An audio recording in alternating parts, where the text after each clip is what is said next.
upsize your creativity with the all-new, all-smart Innovus NQ1700E, only from your friends at Brother. Demo one at your Brother dealer today.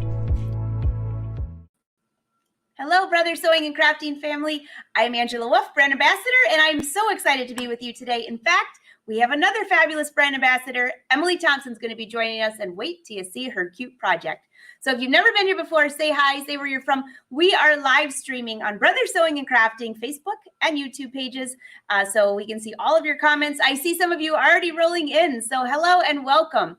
So we have a very fun project for you today, and I have to tell you, she just showed me what she's going to be making, and it's so trendy. So I cannot wait. So let's bring up Emily. Hi, Emily. Hi, I'm so excited to be here today and hopefully sew something for myself. I do have to mention that cute sweater like romper that I sewed last month, I wore on an airplane when my husband and I took a trip a couple weeks ago, and it was so comfy and felt like I was wearing sweatpants, but I was. But it turned out so cute, and I was able to wear it and use it. So I'm hoping that today's project will be equally as fabulous. Wait, are you talking about the one where you sewed the top to the pants and we were all joking about how are you ever going to, and you wore that on an airplane? I did. I was like, because I'm totally a comfy like flyer. I do not dress up. That's awesome. So I had like a cardigan over it, because it was a tank top. So, but it was very comfortable and worked out perfectly. So it was a good outfit. I think it was super cute, but I just was it a short flight? It was a short flight. It totally was. Okay. That's all I needed to know. Rompers are not convenient for using the restroom. So, take the cardigan off, take everything off. So yeah, I did not have to do that in a plain bathroom, which was great. Excellent. Okay. I'm sorry. That's all we talked about at the end of that show. And all I'm thinking is outhouse in the sky. Totally. This is not, Emily, how I wanted to start the show today, but oh, Arnell said you got to share photos sometime. You know what? I posted them in my group. I came back to the Facebook thread, but you know what? You can't leave a picture in a Facebook comment on the Brother Sews page. And I think I've known that, but I really knew that when I tried to like comment and leave a picture of myself. So I think I put a picture maybe on my page and then linked. I don't know. I did post some pictures, but it was cute. We'll find it, Arnell, for you because I want to see it too. That was an adorable outfit. Yes, it was really was everything I had hoped. And pockets are always great too. So that was super fun. And so today, okay. So the weather here is getting more fall-like, and I am not a sew ahead of time type of person. When it's hot, I want to sew summer clothes. And then when it cools off, I'm like, oh, okay, now I need to sew fall wardrobe. And especially for my daughter, because most of what she wears is things I've made because she wears them and she's fun to sew for. So I was trying to make her some layers because it's cold when she goes to school in the morning, but then it's warm in the afternoon and then it's, chilly again in the evening. So I was making her some cardigans, and I was trying to just use patterns that I already had, which is something I love to do, is just create, different versions of things, patterns I already own, one, to save money, and two, just to sort of share sewing hacks and other fun things. So I made this cute cocoon sort of cardigan. I don't know if that's the proper term, but it has a rounded front and it doesn't have any closure, and it just has loose sleeves with a cuff. So the whole front and bottom is finished with sort of a band. You can see that here. And I just used a t-shirt pattern that I already had for her to create this cute look. So I think this turned out great. She already has worn it to school and loves it.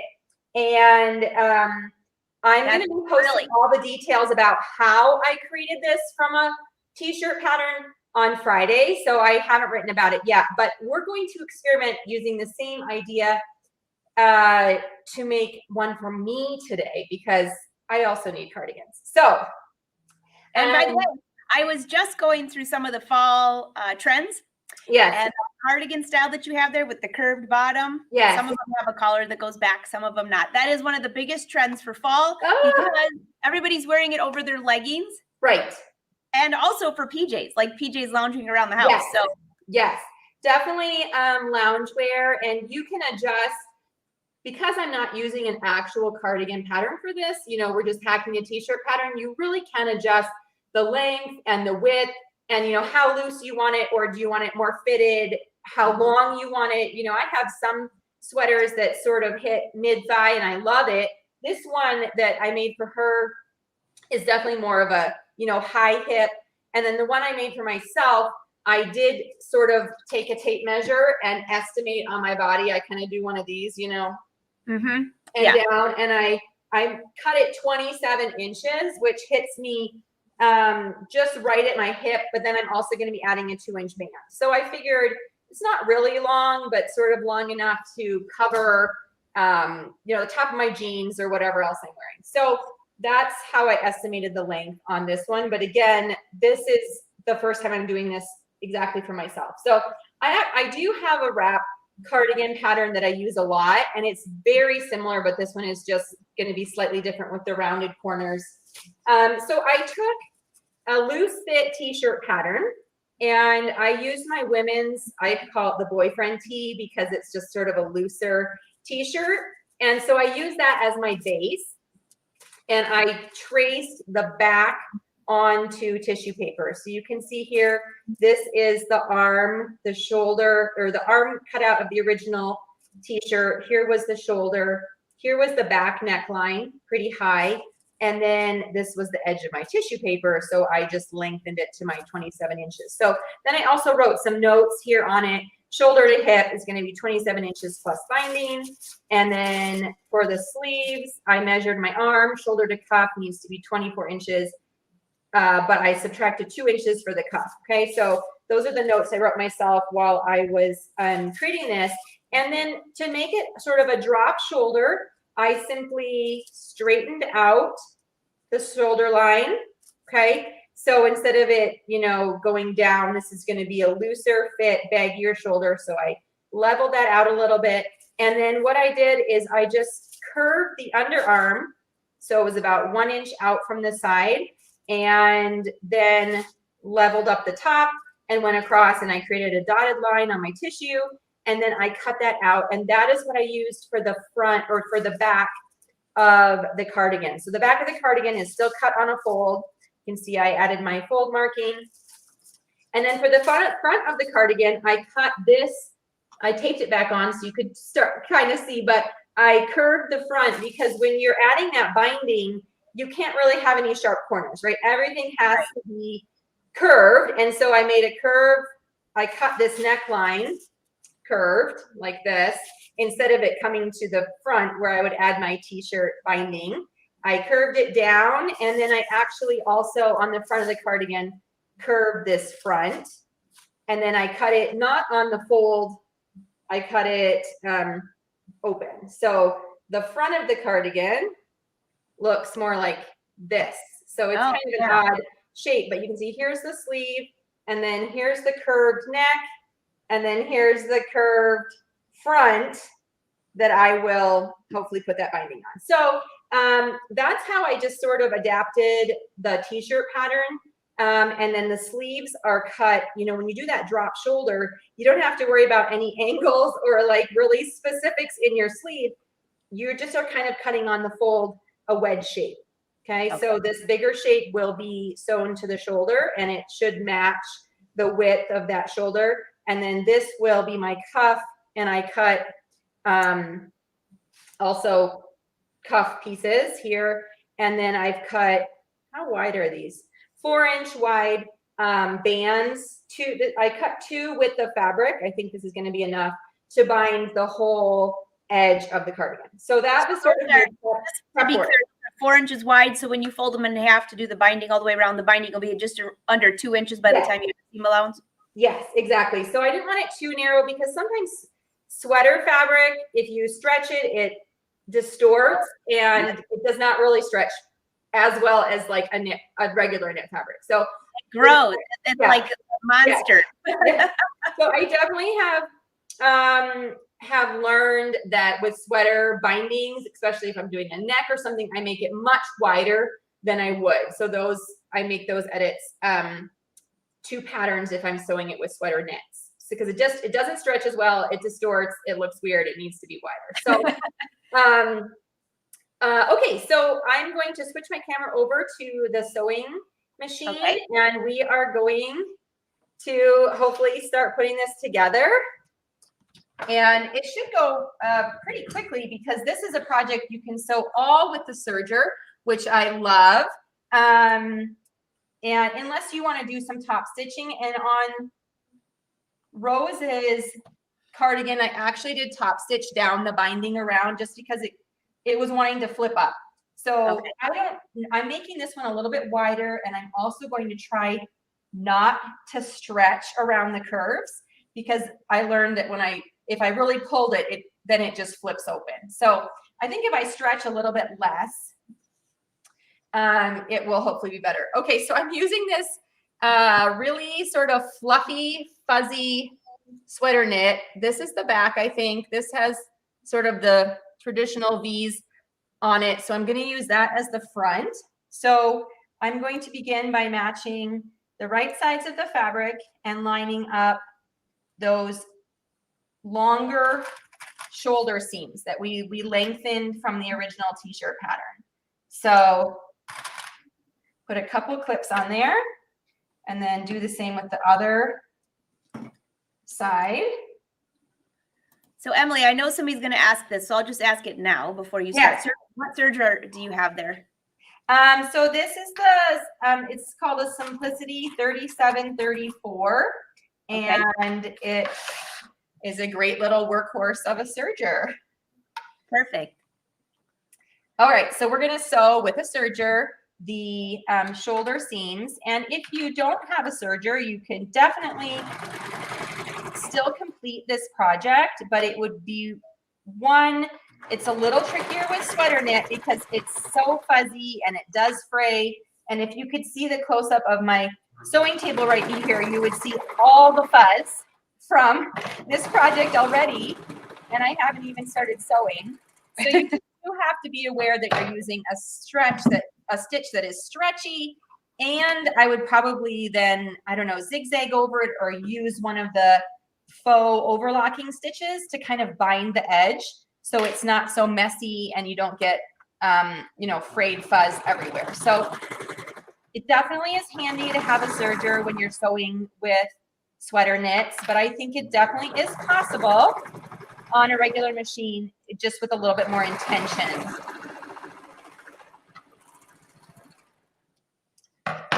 Okay, so the next step is we're going to open up those shoulders, and you can see that with this drop shoulder style, it's really just a straight edge along there. And so then the next thing to do would be to take one of the sleeves, and like I said before, it's sort of a wedge shape, and we're going to take the longer edge of the wedge, and with right sides together, we're going to pin that to this shoulder opening. You find ever when you're working on those sweater fabrics like that sometimes the fabric's just too loose and you end up having to use like maybe clear elastic or something to stabilize the seams? Yes, it definitely can distort and the shape. I am going to attempt this without clear elastic in the seams, but I definitely on other sweater patterns or projects have added it, especially to the shoulders, because those do tend to stretch out a little bit. So across here, and then usually in the arm, I'll add the clear elastic. And you've all seen, clothing that we've purchased. And I know I like to deconstruct clothes to see how they sewed them. And you often do find clear elastic in a shoulder seam as a stabilizer, even on a t-shirt, like a really light clear elastic, but I will be surprised at how many, sometimes, especially in kids' clothes, there is clear elastic sewn into the seam. So definitely, if you find that it's not holding its shape, would be something to consider. Maybe even more so if you're using a sewing machine. because I find that on knit fabrics, my sewing machine stretches out my seams more than my serger does. So I also do want to note, look at this. I changed my serger color just for this project, which for me is like a huge accomplishment. I never like to just change it for one project because I think, oh, I'm going to go back to sewing with dark colors tomorrow. So why would I change it to a light color thread? But this one, especially after sewing this for my daughter and seeing that the binding does like to flip out a little bit on the front, you do see where you serge the band onto the front of the cardigan. So I'm trying to be intentional. If you see that, it'll look fine because it's matching. So, and then also I need to sew my daughter a leotard, and it is a light colored fabric as well. So I'll get 2 projects out of this thread change, and then I'll have to do it again. That's not all bad. At No, least it's pretty good. But I was realizing, like, oh, go ahead. Everybody on here, how many people love to change the thread in their serger? I don't know if anyone I don't know if that's a task that anyone really likes. In fact, I know so many people, and if I had the space, I totally would do this, who have 2 sergers, one with dark thread and one with light thread at all times. But if I had a bigger sewing space, that probably would be top of my list. Plus, it's efficient. Yes, definitely. That serger is really quiet, actually. I know. You can see here, I had to put regular spools of thread because I realized I thought I had gray, cones, and I didn't. So I was making do this morning when I was threading. So I didn't fish out the little caps that go on there. Arnell wants to know, are you just using regular sewing thread in there? I'm sorry, can you say that again? Arnell wants to know, are you just using regular sewing thread? I am using regular sewing thread. I have 1 cone on here of gray, and that was the only one. I thought I had more gray cone thread, and I didn't. So yes, and this one keeps catching on, the little thread catcher. So I am digging out these tops. That's a good idea. So these are usually come with your serger to put on if you're just using regular spools, and they help the thread to go out rather than catching on the little, I don't know, what is it called? The thread catch on the edge of the spool. A lot of spools don't have that anymore, but no. Every once in a while I'll pull out a spool and I'll be like, dang it. Yeah, I know. And these were given to me, I think, actually it might have been from It's So Easy when they were clearing some things out. And so I don't think it's new. It's not new thread, but I'll take it. Okay, so here is the start of the cardigan. You can see we've got some sleeve shapes going, and the front with the rounded sides, and then the neckline. So it's looking, I think, really good. I'm going to so I have to decide at this point if I want to sew the cuffs open, which with sweater fabric I really do like to do because I just feel like I have a greater sense of how I'm stretching it. So it's not ideal, I know, with you seeing that inner seam, but I think I'm going to do it just so I can stretch it and make sure it's not distorting around there. So I've taken the cuff, and the way I decided really how long the cuff would be was I just kind of put fabric around my wrist, and I wanted it to be pretty snug, but not, of course, too snug, and it needs to be able to stretch. So you see what I mean by distorting? Look, it just sort of curls over and gets really narrow and weirder than normal fabric would. So you can't stretch it too much. So when you're deciding on the width, make sure your arm isn't too wide and your cuff isn't too tight. So that's why I'm just going to put a few pins or clips here. And I love clips for sweater fabric. And now we can stretch and sew this cuff on the end of the sleeve. So this is now 3 layers of this thick sweater fabric. So you just, have to be a little bit more aware and make sure you're catching all of it. Make sure it's actually feeding through. Sometimes I find that it likes to get sort of stuck and not moving. So, you might need to pull a little bit from the back side, but it's just really because of the thickness, and it does go. It just needs a little help. So Shirley's saying, what is a good serger for a beginner? Actually, the serger that you have there, you can get at a brother dealer, and it's not that expensive. It's a great serger. Comes with a bunch of different. Yes. So I think this is, so then I'm checking just to make sure that all the layers on the cuff sewed on. School to not, oh, I see Marsha's saying about this spool with the notch, the top and the bottom. That is maybe a good tip. I should flip it over. Yeah, so this is a great starter serger, and I think this is, maybe Angela, correct me if I'm wrong, this is a dealer model, so it is one you could go try out at a brother dealer. And those are great because then you can go to the dealer and test different. There are a few different sergers that brother has, but you can test it and say, hey, you know what, this is great.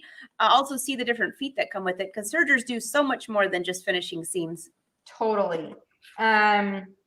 Yeah, so it probably is a good idea to try one out. I don't remember where I was reading a sewing discussion, and people were saying, I've never needed a serger and I've been sewing for 20 years. But I do think it depends on what you sew. If you only sew quilts, well, then you probably don't need a serger. But I sew primarily kids' clothes and a lot of knits, comfy clothes for myself, and I use this every day. So for me, definitely a necessity, but I think it really does depend on what you're sewing, for sure. By the way, you mentioned the 2 sergers. There's a lot of 2 serger people in here. Everybody, Lois has 2 sergers. Karen. Yes. I know there's a lot of people in my group that have 2, so it's definitely not uncommon. All right, so there's my second sleeve cuff, and hopefully will be a good end to this sleeve. So the next thing we're going to do is sew the side seam. So we will sew from the cuff down to where I joined the sleeve to the shoulder, and then sew down the side of the cardigan. Oh, here you can really see there's my rounded front. Okay. Oh yeah. The neck is rounded and the bottom is rounded as well. All right. So that's starting to become more apparent. So the only thing, when you're making this, now I've already added my cuff, so we are going to have this seam that is obvious, but I'm wearing this shirt that I also sewed, and I did it the same way. And especially if you're using matching thread, I don't find that seam to be problematic or bothersome at all. And it really does not show on, when you're wearing it. So the thing is just to make sure you're lining up the edge of the cuff when you start sewing so that it is lined up nicely. So that's where we're going to start.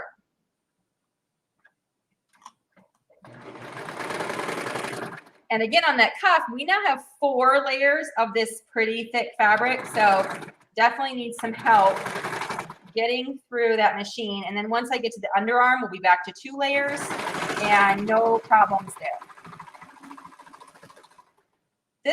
This particular fabric, this is my first time really sewing with it, and it reminds me half like terry cloth, half sweater fabric. So it is definitely a unique fuzzy fabric, but one of the shops that I like to order from, she had a lot of it, so I thought, well, I'm going to give it a try because it looks really cozy, and we'll see. I think it's going to be great for this.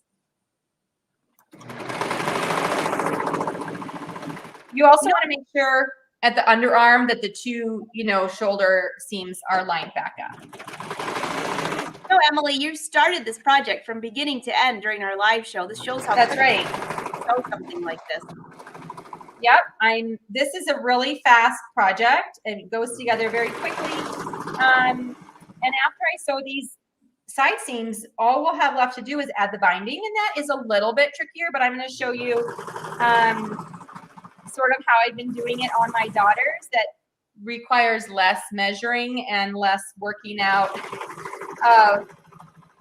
math beforehand. So it's sort of a bind as you go, but it is really cute. And I also have already sewn two for my daughter, like I mentioned, and learned a little bit, like, I'm not going to stretch so much around the curves. I'm going to just, you know, sort of line that up and not have it really pull it all. Whereas normally binding, you know, you're stretching 10 to 20% on that binding.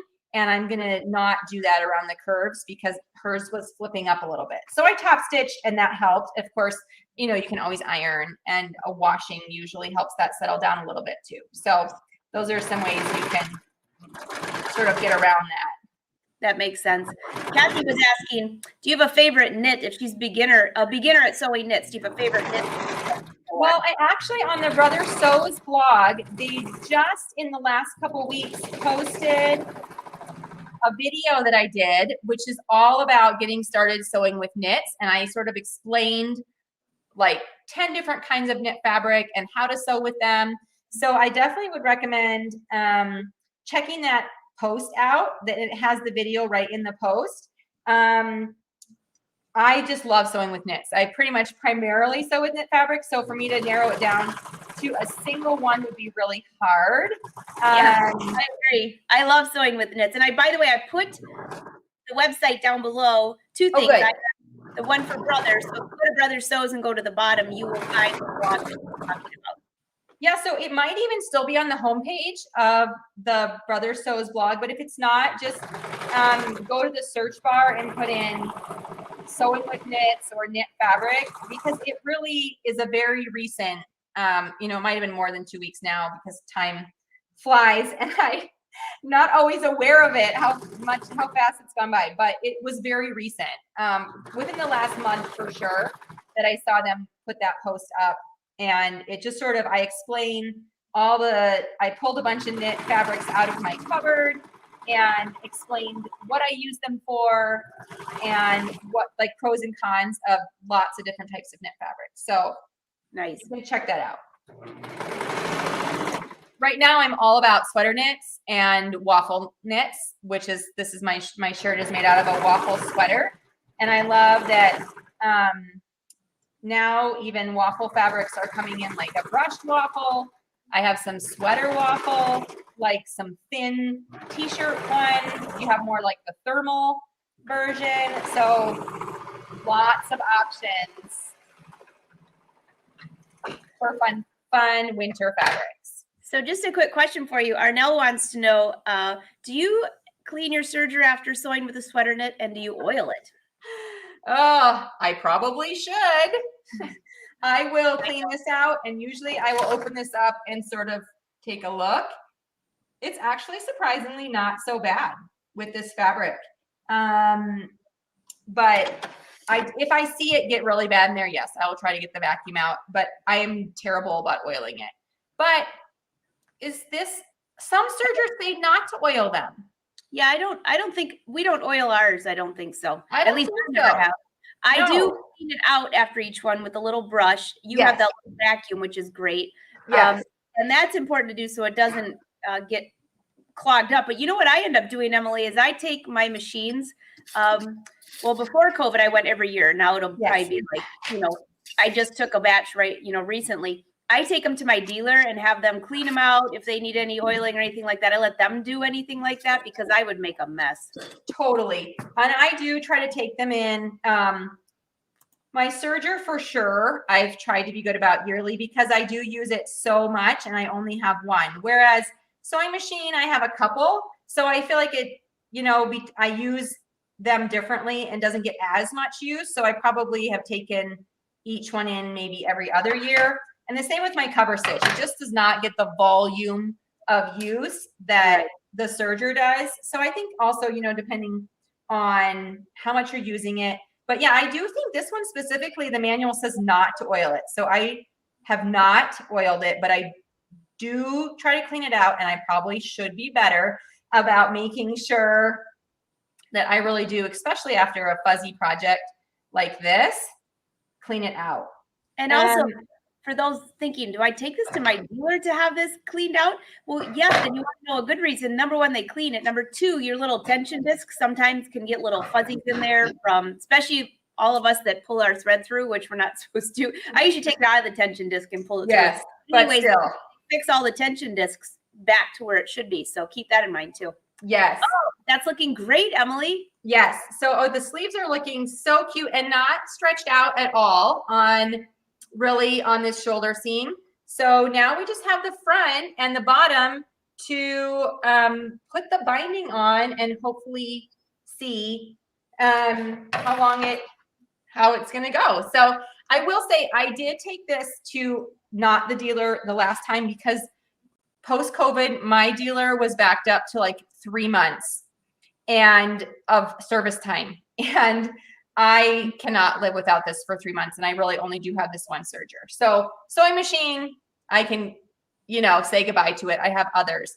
Even the cover stitch, I feel like I can say goodbye to it for a little bit longer. And I did have to take that one in because no one else will touch a cover stitch if they're not the dealer. Oh, right. So, yeah, but I can fake that. Okay, so I have 2 widths of fabric, which means 60 wide because this was, a wide knit fabric. So I am going to begin by sewing. I won't need all this, but I will need more than one. I'm going to begin by sewing them together on the short end with the right side together.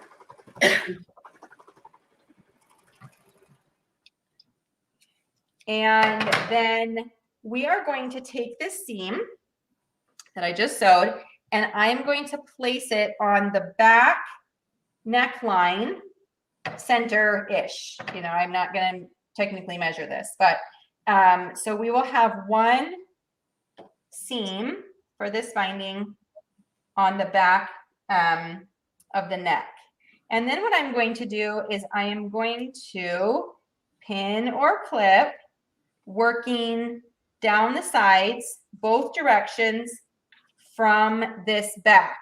And we have to join the other ends together at some point, but I also don't know how much fabric I'm going to need. So this is, I feel like, easier than measuring and cutting and maybe taking a, 90% or 80% width, is that we'll kind of be guaranteed that this fits because we're going to pin it or clip it on as we go, fitting it down. So this binding, I am matching the wrong sides together. So we have 2 sides with the right side out.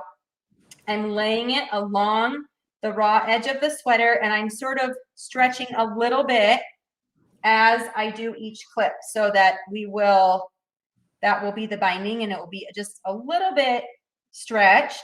Now, as I said before, as I go down this front and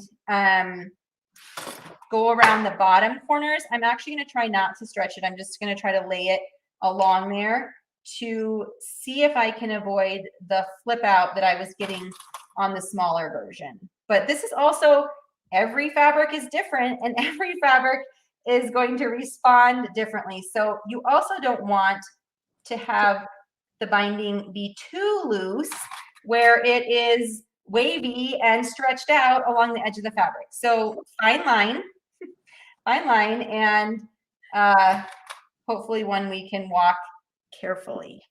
Definitely. So I see a few questions rolling in there saying, does it matter if you have all the same thread, but if you don't have enough, where would be the best spot to put different colors? And that's kind of an interesting question, because you really can only, if for some reason your seam spreads open a little bit, the only thread you're going to see from the right side of the garment, which you really shouldn't, but just in case something weird happens, it would be your left needle. Yep. But other than that, it's all the loopers on the inside. So if nobody's going to see the inside of your outfit, I always do my jeans in pink. That's my favorite. Yep. See it. So fun.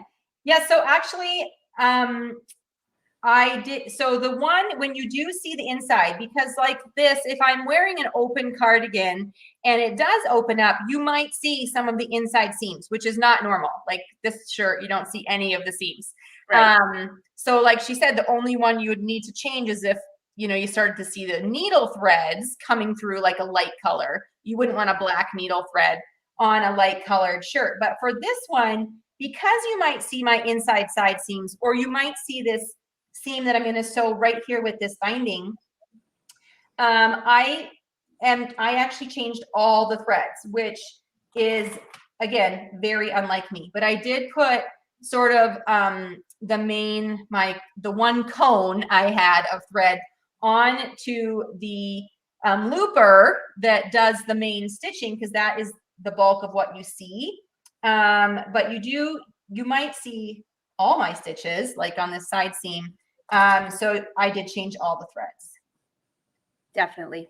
And by the way, I see on YouTube and Facebook, Joanne, thanks. She posted a link to your to the blog. So thanks, Joanne. So and she does it on both places, so you guys can see that.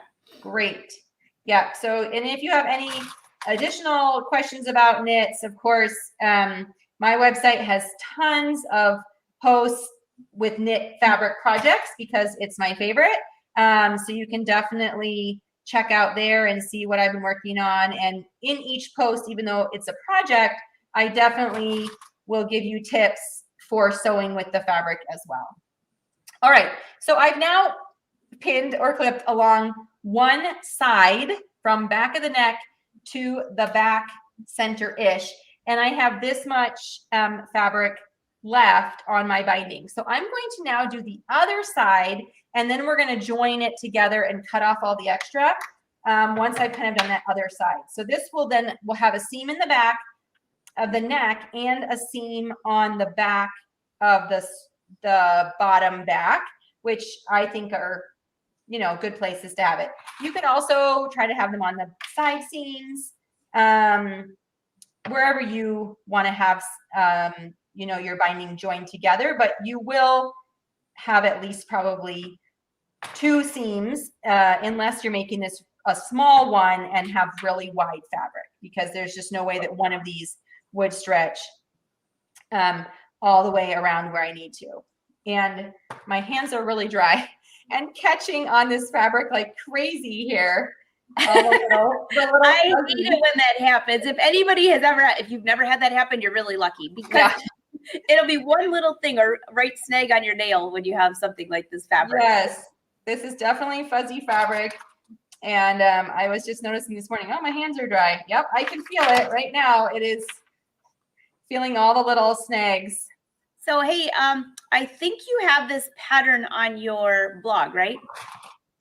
So I used the base of this is my women's boyfriend tee. So if you went to Life So Savory and searched boyfriend tee or boyfriend shirt, you would get the t-shirt that I use. So this isn't, I sort of hacked that t-shirt to create this pattern. I do have a cardigan pattern. So you could also search cardigan and you would see like a specifically meant to be a cardigan pattern.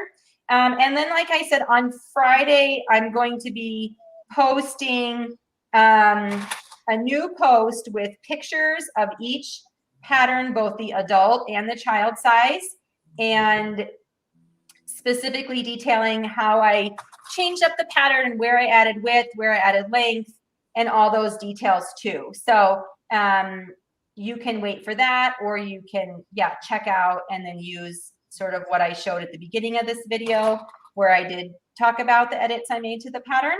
But yes, it started, the base of it is a free t-shirt pattern, a loose fit one.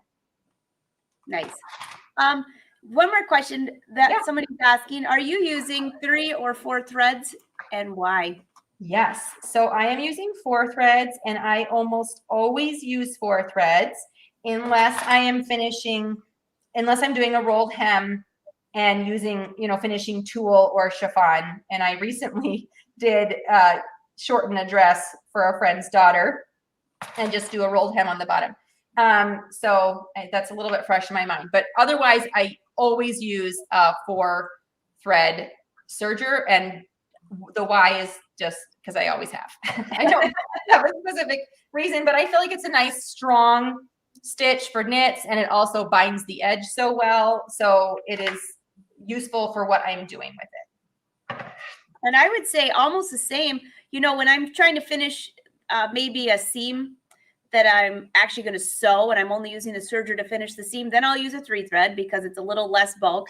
But if I'm going to make a top or something that's going to, like the top I'm wearing now, I would use a 4-thread just because it's sturdier, and you're not that we're going to be doing flip-flops or in our tops.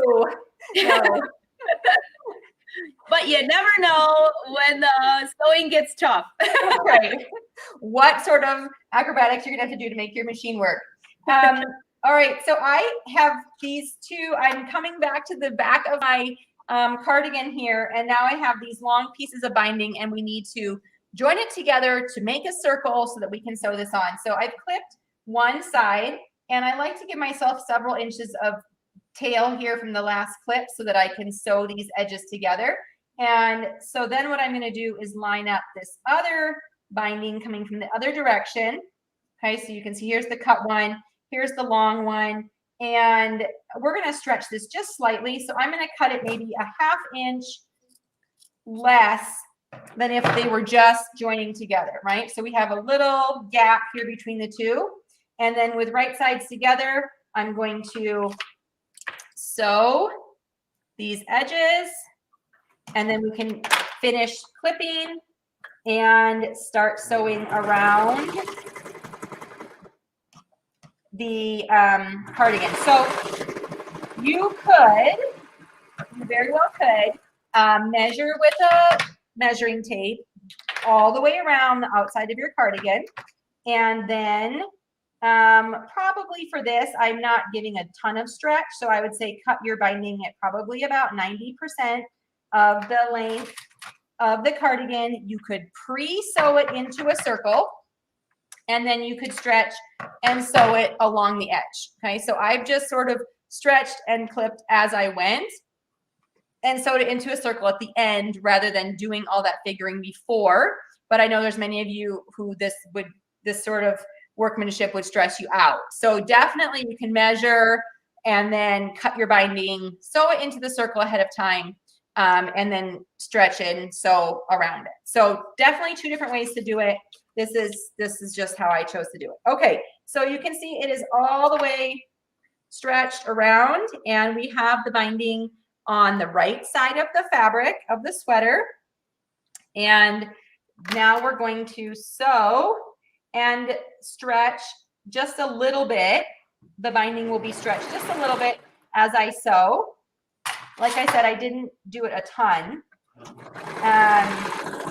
I am going to have to stretch it just a little bit, and that will hopefully just give the edge of our sweater a nice shape and not have it be stretched out, right? We want it cocoony or tight around us, not a wavy, weird, stretchy binding. No one wants that. So,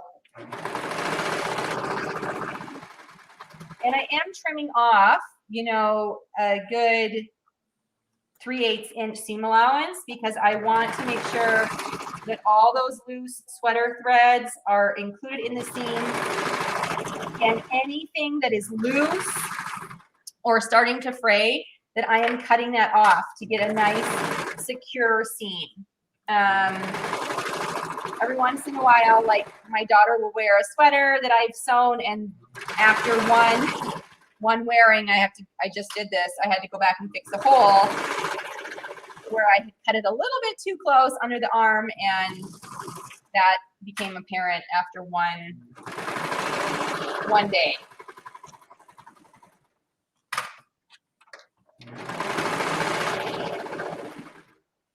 So I'd rather take a little bit bigger seam allowance and hopefully cut off any fabric that is weaker or has started to fray. That's a good idea. So I see somebody here asking about differential feed, and I saw your question about that. So I wanted to bring that up. So the differential feed, yes, there's a differential feed on this serger. most sergers nowadays. You don't control how fast your feed dogs go. So, Yes, so I have definitely on thinner knits where if you find that your seams are getting wavy, right, stretched out, definitely have adjusted the differential feed to make it a little bit tighter and closer so that you're hopefully not getting that stretched out. This one, you can see the seam is a little bit wavy here, or maybe you can't, but I'll pick it up in a minute. It is a little bit wavy, but that is simply because this fabric is so bulky that when it tightens and stretches back in after I've stretched it out, the seam just can't lay smooth because of the bulk of the fabric, but that doesn't affect the right side. The look of the right side is still super smooth and laying nicely. So it also is dependent on your fabric. I saw somebody here saying, Teresa, I think it was, she's like, oh, I have a problem with skip stitches with my left needle. So the one thing I would tell you to change your needle first. And then after that, check your tension. But changing the needle would be my first. Change the needle and make sure that it's like all the way up inside, and also that the right needle is all the way positioned correctly, because if that needle is not positioned correctly, it can affect how the thread is catching, you know, the left one as well. So many things to check and think about. Sewing is supposed to be easy and relaxing.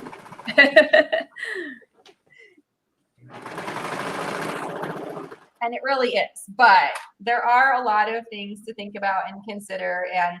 And so there are times where it's less than relaxing, but most of the time it is definitely, for me, therapeutic.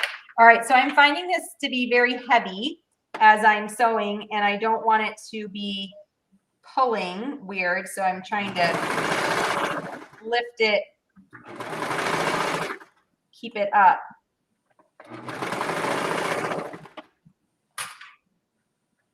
All right, so we are halfway around this binding, which is exciting because that means we're almost done. I started at the back seam and I just got to the top, back of the neck also seam that we sewed. And so far it is stretching and going on here nicely. That's good. Oh, I see somebody on here saying they have an older serger that does not have that differential feed. You know, a lot of the older sergers. So, yeah, that and I would say, you know, most of the time I don't need it, but if you are like, you know, sewing thinner fabrics, or when I definitely do if you ever want to gather with your with your serger, then the differential feed does come in necessity there. But if you're just sewing or finishing seams, you might be able to get away with not having it.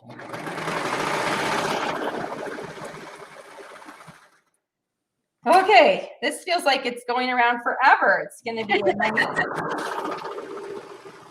Let's see what we have for questions. You'll definitely want to watch this from the beginning because she shows you how to alter the pattern. Yeah, the first. Colleen, if you were going to buy a serger today, yes. Well, first of all, we're both brother brand ambassadors, yes. and you're a bit biased. But the serger that she has right there, that singer, the Simplicity. I'm sorry, Simplicity. It's really a great serger. I also have. I can look at the number of mine. Hold on. Let me go check for a second. Yeah. Back there.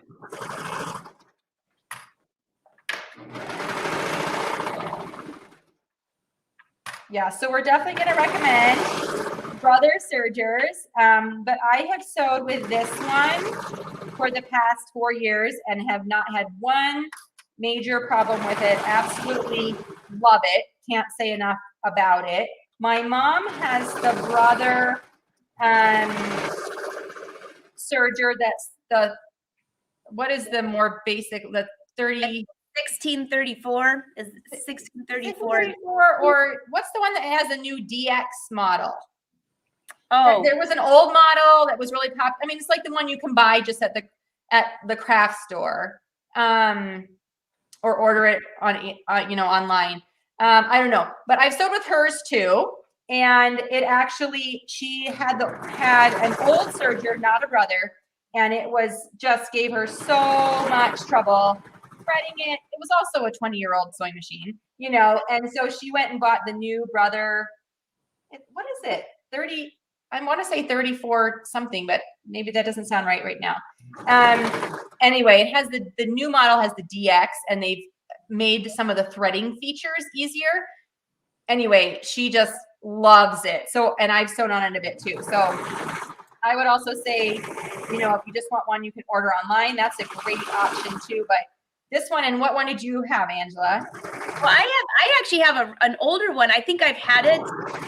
I bought it way before I even worked with Brother. It was when they had the Project Runway editions. Yes. PR 2, 3, 4. I have to look up the number again, but they have a version that's very similar in the Brother dealers. That serger is awesome because it comes with a little table that goes alongside of it and makes it wider. And then also it has the blind hem foot, the gathering foot, and so many other fun feet that are on there. Okay, so let's see the big reveal. The big reveal. It looks so cute. So here's the look. And so you can definitely see what I was meaning about this front edge flipping up, right? So even though I tried to really not stretch it, it's just, I know, it's because of the curve and because of pulling a little bit from the back. I think it's gonna be okay. I might end up top stitching.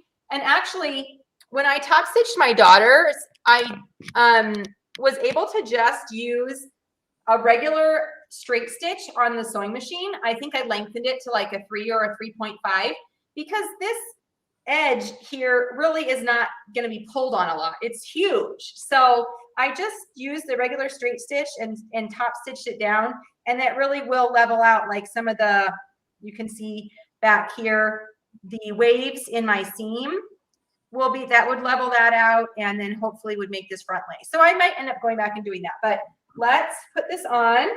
This is so cute, by the way. I kind of like it, how it's kind of not bunchy, but I kind of like that look. So I'm also wearing sort of a thicker shirt underneath, but I think over a t-shirt, this would be totally cute. Now, okay, so first thoughts, it's not, the front pieces are not as wide as like the other cardigan pattern that was designed specifically as a cardigan, right? Because this was just a t-shirt, so it kind of was just supposed to meet down the center. Whereas if you really want it like a big overlap, you would need to add width to the front, which you totally could.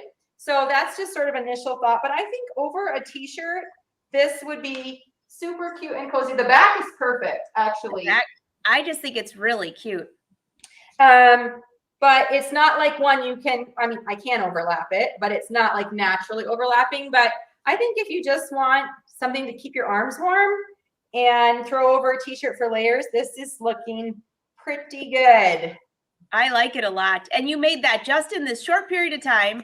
So easy to do. Marcia had a question. When you go to measure for all the way around for your binding? Yes. Did you just measure all the way around that? She was just asking for tips on that. I think she might have missed that. Okay, so I did not measure at all. I just stretched it slightly and clipped it all the way around. So you can go back and watch that method once this live video is over. But the other suggestion, the other way that I suggested, which would probably be the more official way, would be to, yes, measure starting at a side, a shoulder seam or an obvious place, measure down, around, back, up, and then down the other side in a full circle. And then that measurement, you want to cut your binding probably about 90% of that, because we don't want a huge stretch on especially if you're using a thicker fabric. So generally you cut bindings between 80 and 90%, but I would definitely probably lean towards the longer measurement on this one. So do your math, cut it, your 90%, you probably have to sew a couple of pieces together, and then you could just stretch and pin it around. Yeah. And then definitely. sew it. Yeah. Somebody was asking about velvet. Oh, this would make a great top out of velvet. I actually have some stretch velvet. I'm going to be sewing that on my show starting next week, a velvet top, and with some tips for that, because it can be tricky, but that would look really good with your outfit. It would look really, really cute, especially if it had like a tiny bit of stretch in it. I have some in my drawer I should pull out and see. I just had to decide what color. I've got dark purple, green, or royal blue. Something good for the holidays. I'm thinking Yes. So fun. So anyway, yeah, I think over a t-shirt, like I'm wearing this is like a pretty bulky, but I think over a t-shirt, this will be absolutely perfect and just what I need for when I need an extra layer and going out. And this fabric is so fuzzy and fun. But so you can see here how this is why the matching thread is important, because if it does flip open, right, or you see it down here, I didn't want like black thread or white thread being super obvious. Yeah, that's really cute. I love it. See what else comments are on here. Let's see, what else do we have? Oh, I'm sorry. I'm asking you to measure the edge. I don't understand that. I did not measure the edge. But yeah, I'm not sure. A contrast band also would look super cute, and I have done that on the other cardigan style that I have made, where I do add, I have one that I love that's a white cardigan, and then I had like a floral, really pretty floral that I put on the edge. I wear that one a lot. I also have the floral pockets, so that one is cute. That would be cute. But yeah, this one, and my daughter's, I asked her, would you want like one button? And I was thinking maybe I could put like a big chunky sort of single button if she wanted.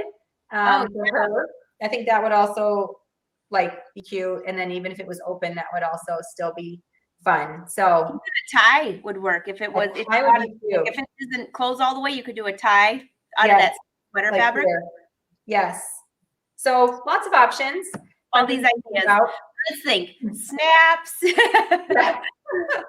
All the closures you could make. All the closures we could think of. All right. So I'm just checking if I'm missing any other questions. Arnell says dark purple. Thanks, Susan. Thanks for being here. I know, Elizabeth, this is a super fun, quick, easy project. Yeah. So this is something you could easily whip up. And it's kind of one of those you can adapt as you go, or use a cardigan if you have one you love. Just sort of trace the basic shape. That's why one of the reasons I love sewing with knits is because they're so forgiving really on how exact your fit is. And especially if you're just trying to make something loose like this, you're not looking for a perfectly fitted top. You're looking for an over layer.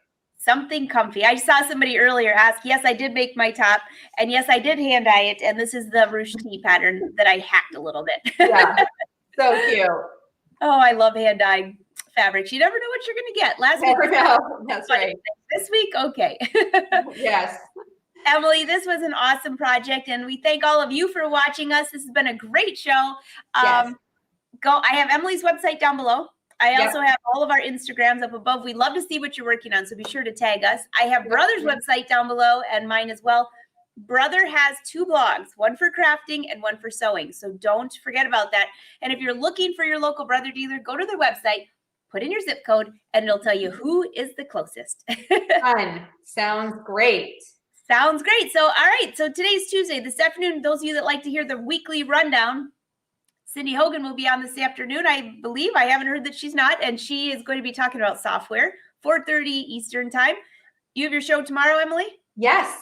I'm going to be doing another hack. I'm going to try and mash up a bathing suit pattern with a pair of leggings to create a leotard because I had sewed one earlier for my daughter, and then I think I tossed it out in the trash, which is a whole other story. So she needs another one before gymnastics on Thursday. So that's perfect. That's tomorrow. I will not be having my live show tomorrow. I will be flying to Houston to see all of you at the Houston Quilt Fest. And Thursday's show, I will be streaming from there. And I believe I forgot who's on Thursday. How did I forget? Oh my gosh. There's an awesome brother educator. I can tell you that. I think it's Heather Banks, if I remember correctly. So that will be Thursday at noon. So that's your weekly rundown. We look forward to seeing all of you. Emily, awesome show. I can't wait to see what you have next month. Thank you. Sounds good. Bye, everybody. Bye, I'm afraid I have a confession to make. I'm actually here undercover. March, now. I came to Quilt Club to gain the knowledge and insight to help build the best collection of quilting machines Brother has made. I'm sorry I couldn't tell you I was undercover. Can you find it in your hearts to forgive me? Let's quilt.